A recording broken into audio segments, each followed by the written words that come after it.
हे घे, आणखी सांग. बस. अरे हे काय भाऊ, इतकं कमी रासायनिक खत? शेती सोडली आहेस का? शेती नाही, नादानपणा सोडतोय. मातीचं परीक्षण केलंय.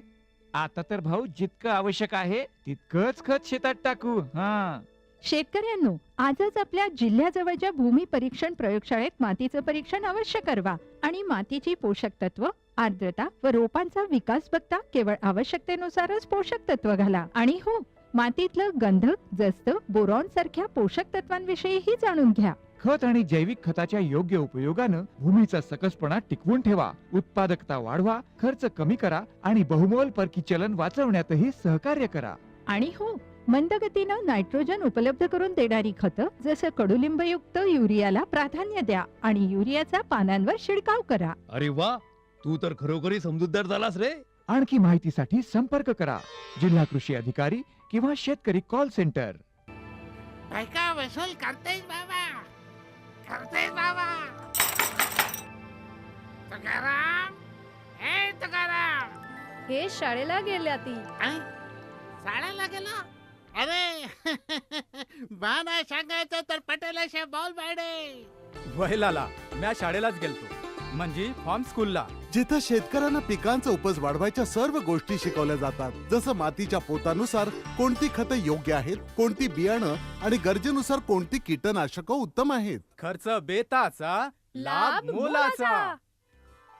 हे धर लाला, तुझं कर्ज फिटलंय.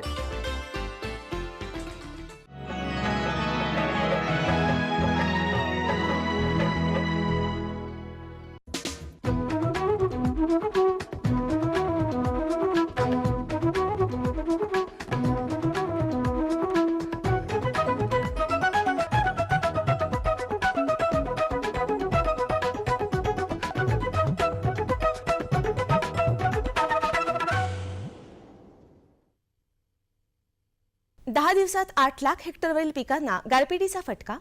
सर्वाधिक नुकसान विदर्भातील 4 जिल्ह्यांमध्ये.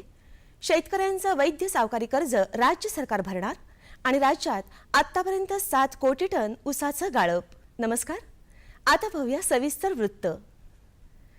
राज्यात गेल्या 5 दिवसात वादळी वारे आणि गारपिटीमुळे 9 जिल्ह्यात आणखी 40,000 हेक्टरवरील पिकं आणि फळबागा भुईसपाट झाल्याचा प्राथमिक अंदाज आहे.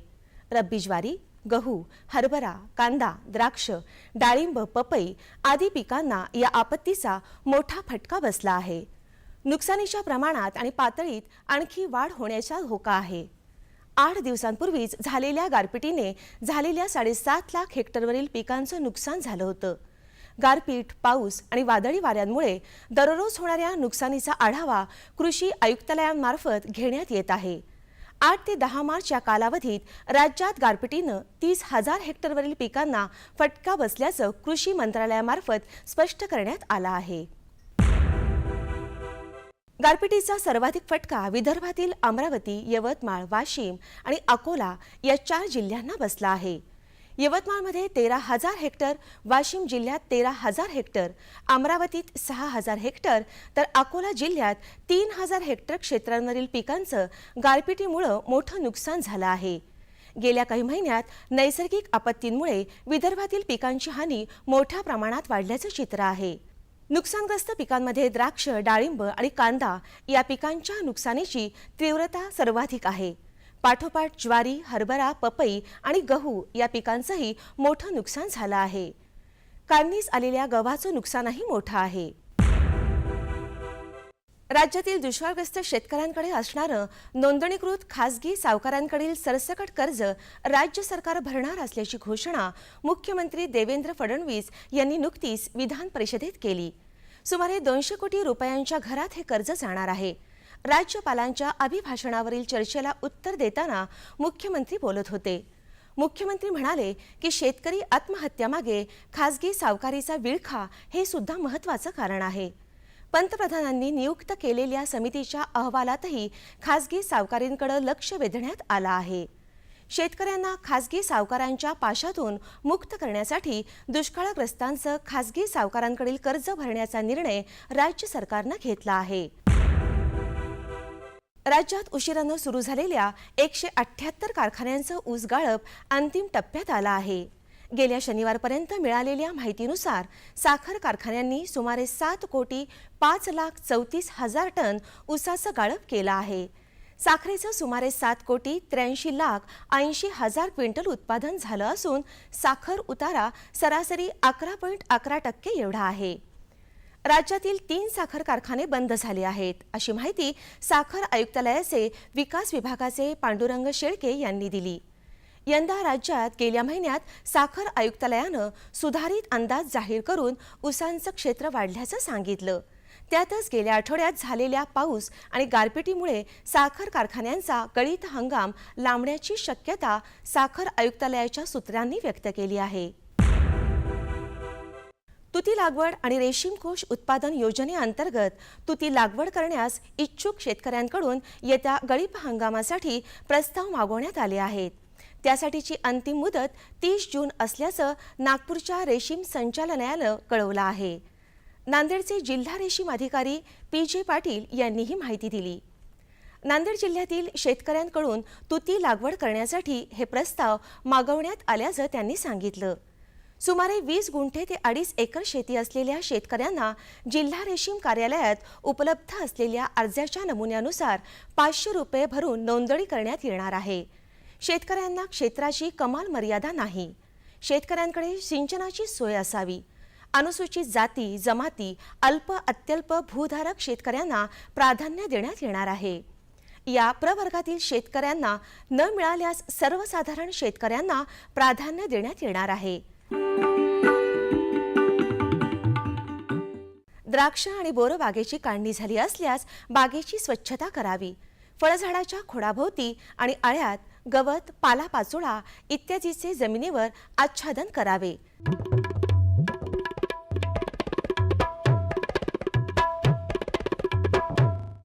आता बघूया सातारा कृषी उत्पन्न बाजार समितीचे काही बाजारभाव प्रति क्विंटलचे. भेंडी कमाल 4,000 रुपये, किमान 2,000 रुपये प्रति क्विंटल. दुधी भोपळा कमाल 800 रुपये, किमान 400 रुपये. कोबी कमाल 800 रुपये, किमान 500 रुपये. कारली कमाल 4,000 रुपये, किमान 3,000 रुपये. काकडी कमाल 1,500 रुपये, किमान 1,000 रुपये.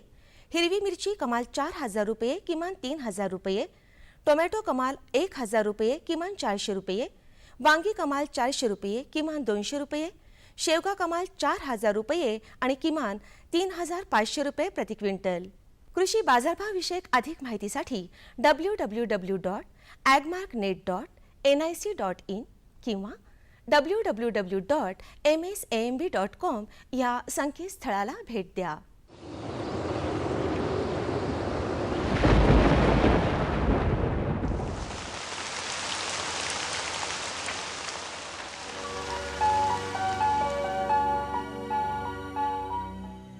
पुढील 24 तासात विदर्भात आणि मध्य महाराष्ट्रात तुरळक ठिकाणी मेघगर्जनेसह गारपीट होण्याची शक्यता आहे. त्यानंतर राज्यातील हवामान मुख्यतः कोरडे राहील. राज्यातील काही प्रमुख शहरांचं तापमान अंश सेल्सिअसमध्ये पुढील प्रमाणे. मुंबई कमाल 32 अंश सेल्सिअस, किमान 21 अंश सेल्सिअस. पुणे कमाल 31 अंश सेल्सिअस, किमान 18 अंश सेल्सिअस. नागपूर कमाल 32 अंश सेल्सिअस, किमान 21 अंश सेल्सिअस. नाशिक कमाल 31 अंश सेल्सिअस, किमान 17 अंश सेल्सिअस. औरंगाबाद कमाल 30 अंश सेल्सिअस, किमान 19 अंश सेल्सिअस. कोल्हापूर कमाल 34 अंश सेल्सिअस, किमान 17 अंश सेल्सिअस. सांगली कमाल 32 अंश सेल्सिअस, किमान 21 अंश सेल्सिअस. सातारा कमाल 32 अंश सेल्सिअस, किमान 18 अंश सेल्सिअस. आणि सोलापूर कमाल 33 अंश सेल्सिअस आणि किमान 22 अंश सेल्सिअस राहण्याची शक्यता आहे. हवामान विषयक अधिक माहितीसाठी भारतीय हवामान विभागाच्या www.imd.gov.in या संकेतस्थळाला भेट द्या. या होत्या आजच्या कृषी वार्ता. पुन्हा भेटूया पुढील भागात. तोपर्यंत नमस्कार.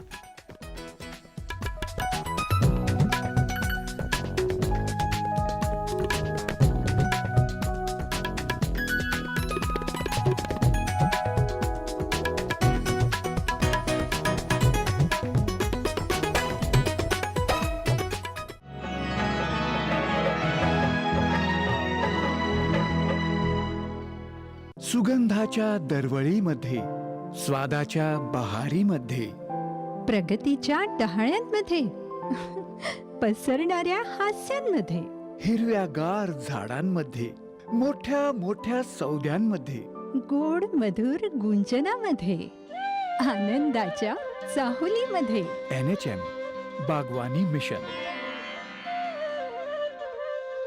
आमची आकांक्षा आपलं स्मित हास्य.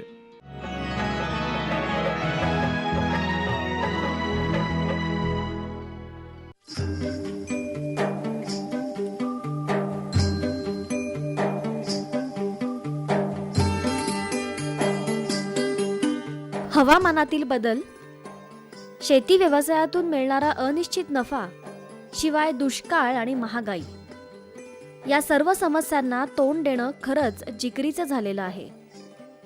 शेतकरी बंधूंनो, अशा समस्यांना जर तोंड द्यायचं असेल तर शेतीपूरक व्यवसाय हा उत्तम मार्ग आहे. शेतीपूरक व्यवसायांमध्ये दुग्धपालन, कुक्कुटपालन, शेळीपालन हे सर्व परिचित जोडधंदे आहेत. पण दुर्लक्षित आणि कमी प्रमाणात केला जाणारा जोडधंदा म्हणजे वराह पालन. वराह हा प्राणी दुर्लक्षित मानला जातो, त्यामुळे कमी लोक हा जोडधंदा करताना दिसतात.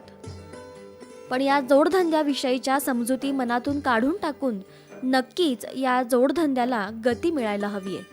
आज परदेशात वराह मांसाची मागणी मोठ्या प्रमाणात वाढतेय. वराह पालन फायद्याचं कसं आहे हे जर जाणून घ्यायचं असेल तर तुम्ही अवश्य भेट द्या शिरवळ इथल्या क्रांतिसिंह नाना पाटील पशु महाविद्यालयाला. या महाविद्यालयात वराह पालन प्रशिक्षण केंद्र या विभागातर्फे वराह पालनासंबंधी योग्य ते मार्गदर्शन केलं जातं. यामध्ये भांडवल किती लागतं, जागा कशी निवडावी, जाती कोणत्या असाव्यात, शिवाय बाजारभाव कसा मिळवावा इथपर्यंत सर्व मार्गदर्शन केलं जातं. वराह पालन ह्या दुर्लक्षित व्यवसायाला चालना मिळावी यासाठी खूप प्रयत्न इथे घेतले जातात. वराह पालन या जोडधंद्याविषयी अधिक जाणून घेऊयात शिरवळ इथल्या क्रांतिसिंह नाना पाटील पशु महाविद्यालयाचे प्राचार्य डॉक्टर हेमंत बिराडे यांच्याकडून. आपण जर वराह पालनाविषयी जर बघितलं तर वराबद्दल एक म्हण आहे इंग्रजीमध्ये, पिगी बँक. साधारणतः महिला या नेहमी म्हणतात की माझ्या पिगी बँकमध्ये पैसे. पिगी बँक का म्हणलं जातं? कारण काय, ज्यावेळेस वराचं पिल्लू जन्माला येतं तेव्हा त्याचं वजन असं साधारणतः 700 ते 1200 ग्रॅम, आणि ज्यावेळेस ते मोठं होतं 1 वर्षात तर त्याचं वजन होतं 100 किलो, म्हणजे 100 पटीने पैसे वाढतात, म्हणून त्याला पिगी बँक. असा हा वराह पालनाचा व्यवसाय अतिशय महत्त्वाचा आणि फायद्याचा आहे.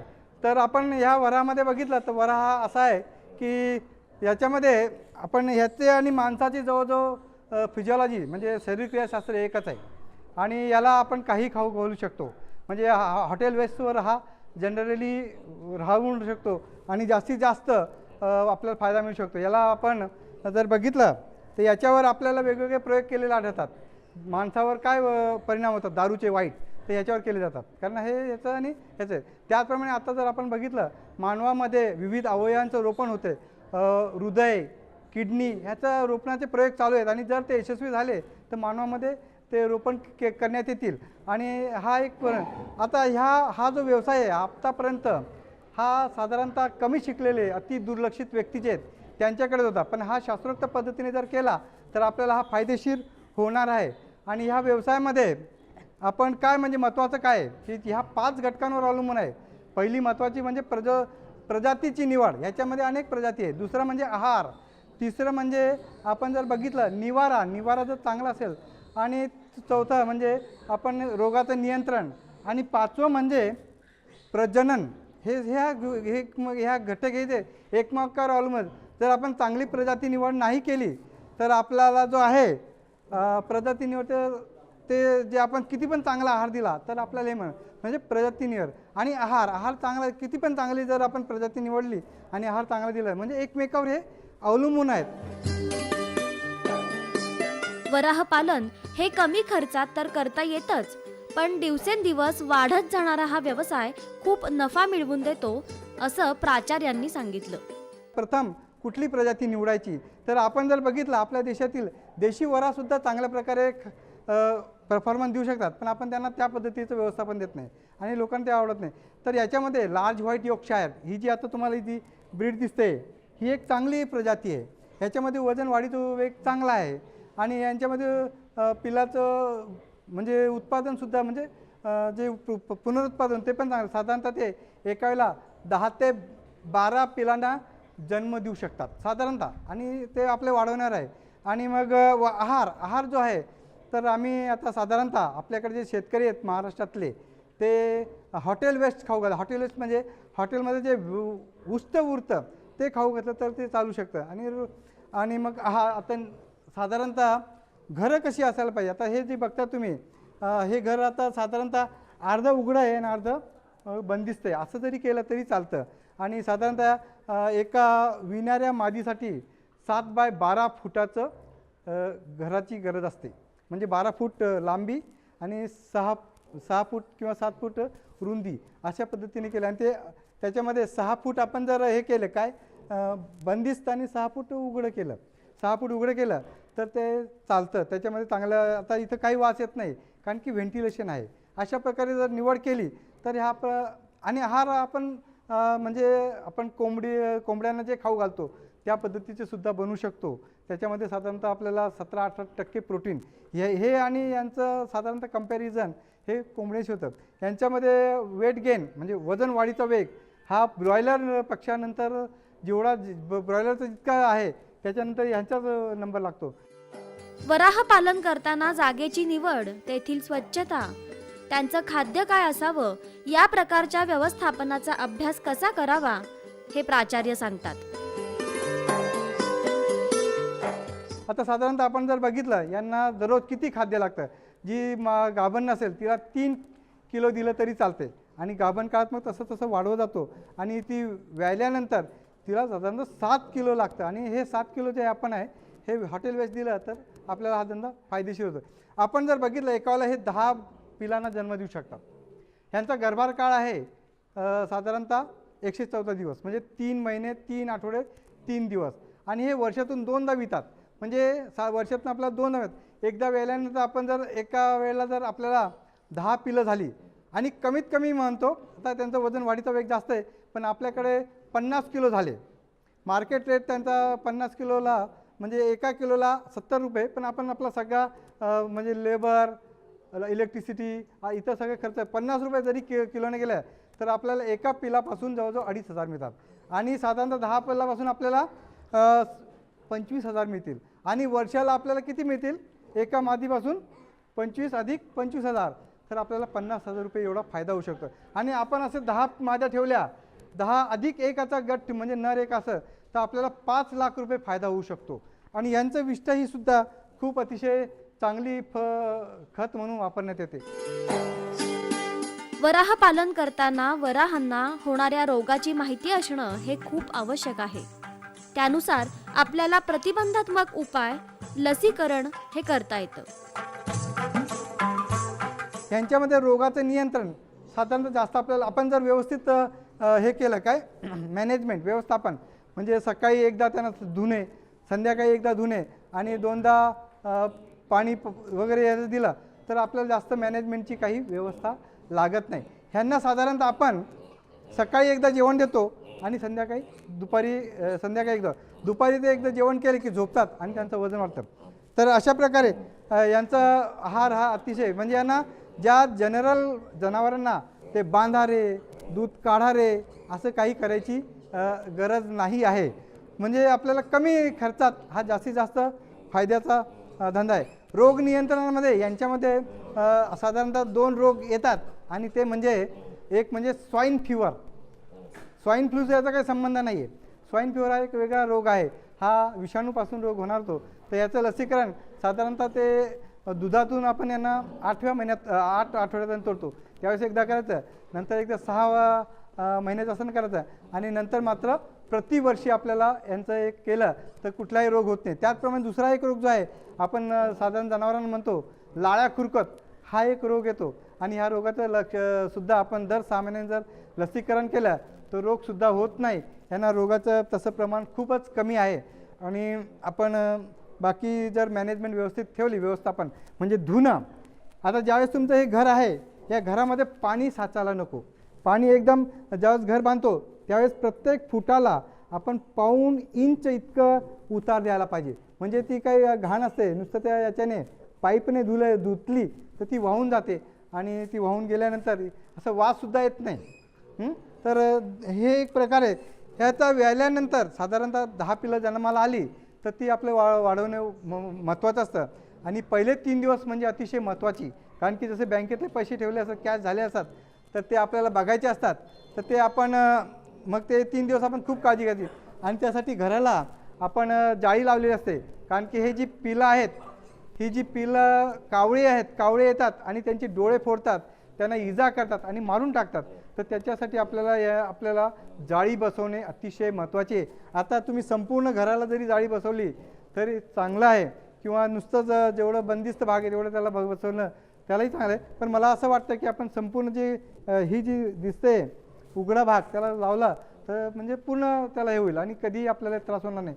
ते एक करायचं. दुसरी एक गोष्ट म्हणजे ही या मादीचं वजन जवळजवळ 100 किलो वजन असतं आणि ही दूध प्यायल्यानंतर धडकन पडते पहिले 3 दिवस, तर ते पडल्यानंतर ते बच्चे चिरडून मारतात.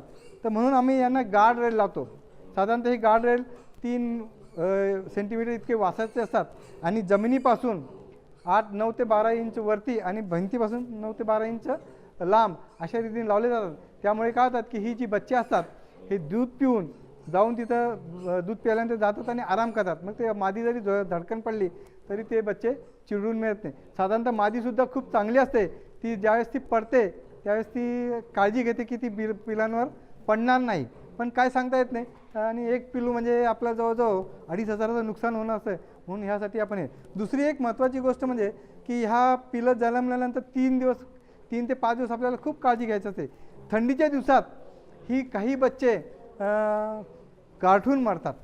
ते गारठून मरू नये म्हणून आपण त्यासाठी काळजी घ्यायला पाहिजे. आपल्या देशामध्ये इतकं गारठा पडत नाही, पण आता वातावरण बदलतं आहे त्यामुळे आपण कधी 3 डिग्री 5 डिग्री सेल्सिअस होतो. म्हणून त्या ठिकाणी जर आपण विजेचा बल्ब लावला 100 वॅटचा तर बच्चे मरणार नाहीत. तर अशा प्रकारे हे बच्चे साधारणतः आपण 8 आठवडे झाल्यानंतर म्हणजे 56 दिवस झाले की यांना दुधातून तोडतो. दुधातून तोडल्यानंतर साधारणतः ती मादी जी आहे ती परत एक आठवड्यात माझावर येते, गाभण राहते आणि परत 114 दिवसांनी ती परत विते.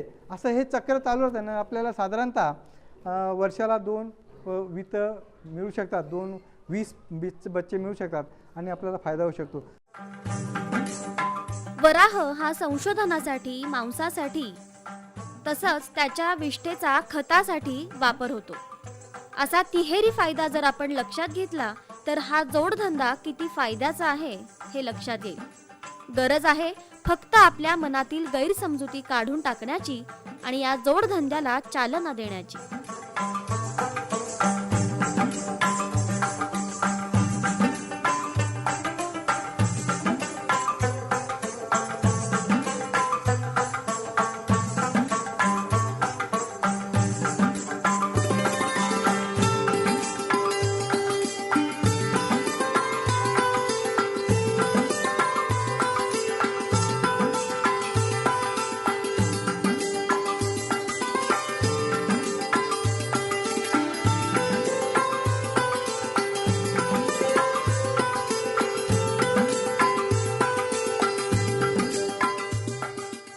आमचा पत्ता निर्माता कृषी दर्शन, दूरदर्शन केंद्र पुणे.